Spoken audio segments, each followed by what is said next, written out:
안녕하세요. 채용 공고 알림 서비스 캐리어 프로젝트에 개발을 했고, 발표를 할 김민석이라고 합니다. 프로젝트의 토픽과 그리고 배경은 다음과 같습니다.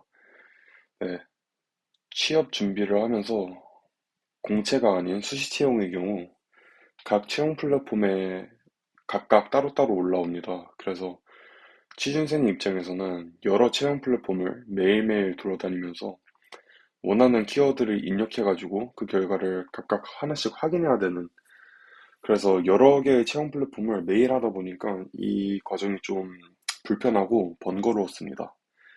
그래서 이것들을 여러 개의 채용 플랫폼을 각각 크롤링해서 하나의 메일로 그 메일을 받을 수 있다면은 편리하지 않을까 싶어가지고 해당 서비스를 기획하게 됐습니다. 그리고 어, 차별할 만한 특이점이라고 한다면은 그 공고에 해당하는, 그리고 제가 사용자가 등록한 키워드에 그 공고가 얼마나 부합하는지를 점수를 매겨가지고 매칭 점수를 제공해주는, 그래서 매칭 점수가 높은 순서대로 공고를 확인할 수 있어서 좀 더 탐색이 편리해지는 그런 기능을 좀 차별점으로 넣었습니다. 네, 프로젝트의 아키텍처는 다음과 같습니다.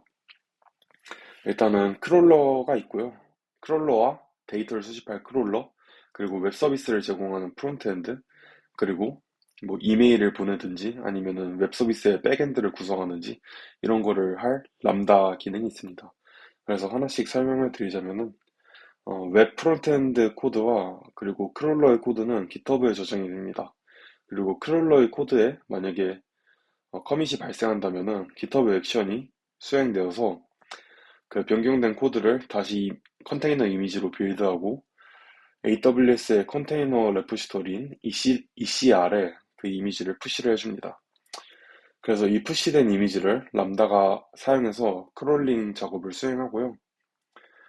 이 크롤링을 이벤트 브릿지라는 서비스를 사용해서 트리거합니다. 그리고 이 이벤트 브릿지는 어, 그 공고와 키워드를 이렇게 좀 검색을 해가지고 적합한 공고들을 모아서 이메일로 보내주는데, SES라는 서비스를 사용하는데 이 람다와 SES를 통합해가지고 이벤트 브릿지가 이것 또한 스케줄링해서 매일매일 수행을 하게 됩니다. 네, 그래서 이벤트 브릿지의 역할로는 첫 번째로는 이 람다를 트리거하고, 그리고 AWS 내에서 발생하는 이벤트들을 포착해가지고 그 이벤트를 트리거 삼아서 다른 람다를 또다시 트리거하는 그런 기능이 있고요. 네. 그리고 다른 기능들을 설명을 하자면은 어, 람다는 데이터를 채용 공고를 수집해서 S3라는 객체 스토리지에다가 그거를 저장합니다. 그러면은 데이터가 저장되면은 이벤트가 또 발생하는데, 이 이벤트를 다시 이벤트 브릿지가 포착을 해서 그 S3 데이터를 그 MySQL, IDS에 저장하는 람다를 또다시 실행시키는 그런 파이프라인을 구성을 했고요.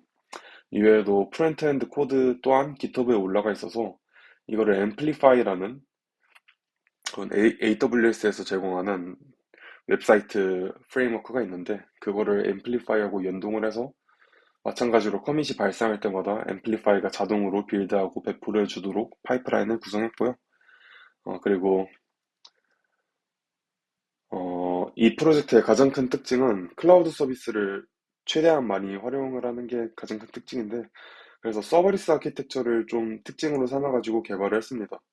그래서 크롤러 또한 마찬가지고 웹 서비스의 백엔드도 그런 EC2 같은 컴퓨팅 인스턴스를 띄우지 않고 그냥 람다로만 해서 완전히 그 서버 없이 돌아가는 서버리스 아키텍처를 구성을 했고요. 이 아키텍처의 가장 중심적인 거는 API 게이트웨이하고 람다 그리고 다이나모 DB입니다. 네, 람다하고 다이나모 DB는 서버리스 서비스고요. API 게이트웨이는 어, 프론트엔드 코드 단에서 웹사이트 단에서 HTTP 요청을 날리면은 API 게이트웨이가 이를 수신해서 람다에게 던져주는 역할로 이렇게 백엔드를 구성을 했습니다.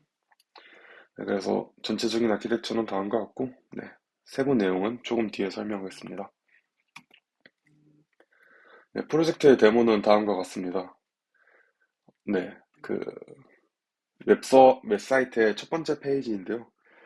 어, 그 서비스의 특징이 키워드를 등록하고 그러면은 백엔드 로직이 알아서 돌아가서 메일을 보내주는 거다 보니까 그 웹사이트 UI는 별다르게 뭐 특이한 점은 없습니다. 네, 그래서 간단한데요. 음, 네, 그래서 웹사이트에 처음 들어가면은 그날 수집한 공고들이 그 맨 첫 페이지에 있고요. 그래서 이것들을 클릭해가지고 그 채용 공고를 탐색할 수도 있고 하도록 해놨고요. 그 오른쪽에 있는 사진은 회원가입 페이지입니다. 이 회원가입 페이지 또한 AWS의 코그니토라는 유저 정보를 관리하는 서비스를 사용을 했고요. 코그니토와 앰플리파이를 연동해가지고 회원가입 또한 그 안정성이 있고 그리고 보안성도 갖추도록 개발할 수 있었습니다. 그리고 이메일 연동 기능도 제공을 해줘가지고 네, 좀 그런 개인정보가 탈취될 수 있는 위험을 그 제3자 라이브러리를 사용함으로써 그런 위험을 없앴습니다. 네, 그리고 키워드 등록 페이지입니다. 그래서 왼쪽 사진을 보시면은 API하고 자바 그리고 스프링이라는 세 개의 키워드를 등록을 했고요. 이렇게 키워드를 등록하면은 레지스터 버튼을 누르면은 서버와 통신이 되고 그리고 제대로 통신이 됐다면은 이렇게 성공했다는 팝업이 뜨고 그리고 이 등록된 키워드를 기반으로 이메일로 저에게 채용 공고 검색 결과를 제공을 해줍니다. 그래서 보시면은 회사명, 그리고 공고 제목, 공고 링크, 그리고 매칭 점수가 있는데 이 매칭 점수가 좀 특이할 만한 것이 이 점수가 가리키는 것은 해당 공고가 제가 등록한 키워드와 얼마나 매칭이 잘 되느냐를 계산한 점수인데요. 0.5 이상인 경우에만 그 알림에 포함되도록 구성을 했습니다. 그래서 매칭 점수는 다음 슬라이드에 설명을 드리겠습니다.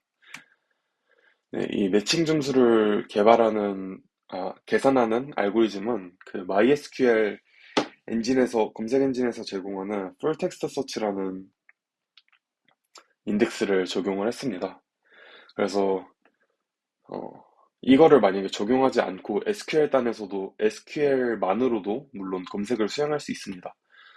각 키워드별로 like 쿼리를 돌리고, 그리고 그거를 AND 연산을 걸어가지고 모든 키워드에 부합하는 그런 공고만을 찾도록 쿼리를 할 수도 있겠지만, 이렇게 되면은 쿼리 자체도 굉장히 복잡해질 뿐더러 어, 그 엔드 조건으로만 묻게 되면은 하나라도 키워드가 빠진 공고는 검색이 안 되는 문제점이 있고요. 그래서 검색 정확도도 떨어지고 그리고 풀텍스트 서치 인덱스를 생성하는 거에 비해서 검색 속도도 확연히 느려질 뿐더러 그리고 이런 매칭 점수 같은 점수를 계산할 수가 없기 때문에 인덱스를 생성해가지고 검색하는 방향으로 서비스를 개발을 했습니다. 네, 그래서 간단하게만 설명을 해드리자면 텍스트를 기반으로 한 검색 인덱스고요. 그 텍스트에 해당하는 모든 단어들을 하나씩 하나씩 역 인덱싱해서 그 단어들이 모든 공고들에 얼마나 많이 분포되어 있는지도 하나의 기준이고 그리고 그러니까 엄청 흔한 단어라면은 점수를 좀 낮게 주고 좀 몇 개의 공고밖에만 없는 그런 좀 희귀한 단어라면은 점수를 더 높게 주는 그런 식으로 계산을 하고요. 그리고 다른 기준으로는 해당 공고 안에 그 키워드가 얼마나 많이 포함되어 있는지. 이 경우에는 그 단어가 많이 포함되어 있으면 그 점수를 좀 더 높게 주겠죠. 이런 식으로 두 개의 기준으로 매칭 점수를 계산을 하고요. 그래서 오른쪽 사진을 보시면은 API, 자바, 스프링 그리고 카프카라는 키워드로 등록을 했는데 API 자바 스프링은 상대적으로 흔한 키워드여서 다른 공고들에도 찾아보기 좀 쉬운 키워드입니다. 그래서 이것들이 있더라도 매칭 점수는 상대적으로 좀 낮게 측정이 됩니다. 하지만 카프카 같은 경우에는 자바나 스프링에 비해서는 조금 더 드문 키워드이기 때문에 어, 오른쪽 상단에 있는 와디즈 자바 백엔드 개발 5년차 이상의 경우 매칭 점수가 2.334점인데요. 이것만 확연히 높게 나온 이유는 해당 공고에 카프카라는 키워드가 포함되어 있어서 이렇게 매칭 점수가 높게 나왔습니다. 네. 그래서 카프카라는 희귀한 단어가 해당 공고에만 포함되어 있기 때문에 다른 공고들에 비해 매칭 점수가 높게 나와 있고 카프카를 키워드로 등록한 유저는 당연히 이 점수가 가장 높은 공고에서 이 키워드를 발견할 수 있겠고, 이게 자기에게 더 잘 맞는 공고라는 점을 파악할 수가 있습니다. 네, 그리고 서버리스 아키텍처는 다음과 같이 함수, 람다 함수, 그리고 이벤트 브릿지, 그리고 API 게이트웨이들을 여러 개 전부 다 복합적으로 사용해서 서버리스 아키텍처 백엔드를 구성을 했고, 네, 캡처는 설정의 일부분을 캡처를 한 것이고요. 그리고 배포의 경우에는 네, GitHub 액션과 앰플리파이를 사용해서 코드에 커밋이 발생해서 수정사항이 생긴다면은 자동으로 빌드를 해서 또다시 배포를 하도록 이런 식으로 파이프라인을 구성을 했습니다. 네, 감사합니다.